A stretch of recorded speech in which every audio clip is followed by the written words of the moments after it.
Magandang araw mga kagabay. Ngayon po ay January 10, 2025, araw po ng Biyernes, araw ng ating debosyon sa kamahal-mahalang puso ng ating Panginoon.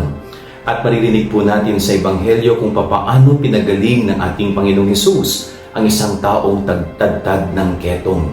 No, ito po ay may karamdaman, subalit sa lalim ng kanyang pananampalataya, hindi po siya nawalan ng pag-asa. Kanya nga po naglakas loob siyang lapitan ng ating Panginoong Hesus at siya po ay pinagaling.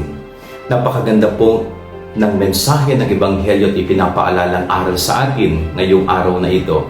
Very simple. Ang ating Panginoong Hesus ay nagpapakita ng kapangyarihang magpagaling.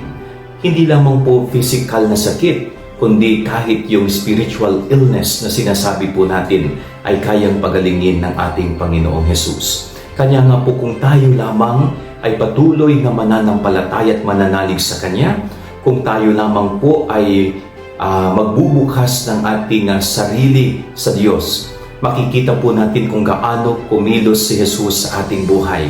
No? Yung ating malalim na pananampalataya, yung ating patuloy na pag-asa sa Diyos, ang siyang magiging daan ng milagro sa ating buhay. Wala pong imposible sa Diyos, wala pong imposible. Para sa isang taong may malalim na pananampalataya, lahat ay pwedeng mangyari. Yan ang ating gabay-aral ng maghapon. God bless po sa inyo lahat. Pagpalain kayo ng Panginoon.